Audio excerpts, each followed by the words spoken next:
ನಮಸ್ತೆ ಪ್ರಿಯ ವೀಕ್ಷಕರೇ, ನಾನು ಎಸ್ ವಿ ಚಂದ್ರಕಲಾ ಶಿವಮೊಗ್ಗ. ನಿಮ್ಮ ಮುಂದೆ ತೋರಿಸ್ತಿರುವಂಥ ಈ ವಿಡಿಯೋ ಹಿಪ್ಪಲಿ ಮೋಡಿ ಹಿಪ್ಪಲಿ ಅಂತ ಇದಕ್ಕೆಲ್ಲ ಹೇಳ್ತಾರೆ, ಲಾಂಗ್ ಪೆಪ್ಪರ್ ಅಂತ. ಇದೊಂದು ಅತ್ಯಂತ ಪ್ರಮುಖವಾದ ಔಷಧೀಯ ಮೂಲಿಕೆಯಾಗಿದೆ.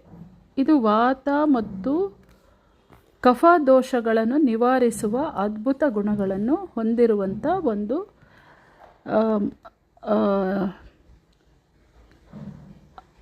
ಒಂದು ಪ್ರಮುಖವಾದ ಮೂಲಿಕೆಯಾಗಿದೆ. ಇದಕ್ಕೆ ಅಸ್ತಮ ನಿವಾರಣಿ ಅಂತ ಕೂಡ ಹೇಳ್ತಾರೆ.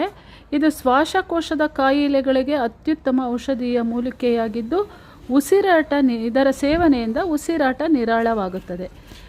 ಇದನ್ನು ಸೇವಿಸೋದು ಹೇಗೆ?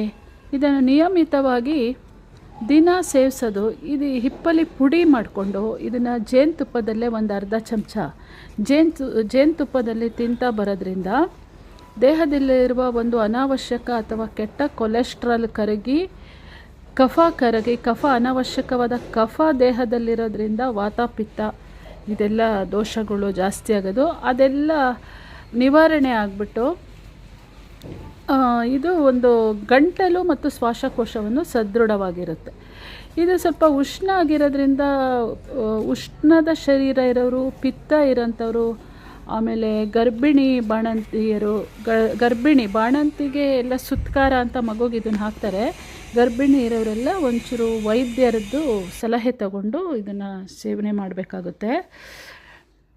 ಹಾಗೆ ರಕ್ತ ಶುದ್ಧೀಕರಣ ಆಗುತ್ತೆ. ಇದು ರಕ್ತ ಶುದ್ಧೀಕರಣ, ದೇಹದ ತ್ಯಾಜ್ಯಗಳನ್ನು ಹೊರಹಾಕಿ ನರನಾಡಿಗಳನ್ನು ಪುನಶ್ಚೇತನಗೊಳಿಸಿ ಇದು ದೀರ್ಘಕಾಲದ ಒಂದು ಆರೋಗ್ಯವನ್ನು ನೀಡುತ್ತೆ. ನಿದ್ರಾಹೀನತೆಯನ್ನು ಹೋಗಲಾಡಿಸುತ್ತೆ.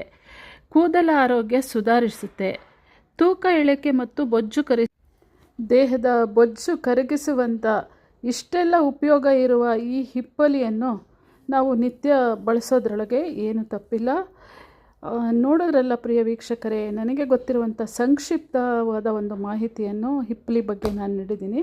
ನಿಮ್ಗೆ ಇಷ್ಟ ಆಗಿತ್ತು ಅಂದರೆ ನಿಮ್ಮ ಅನಿಸಿಕೆ ಅಭಿಪ್ರಾಯವನ್ನು ತಿಳಿಸಿ ಅಂತ ಹೇಳ್ತಾ ಧನ್ಯವಾದಗಳು. Thank you so much.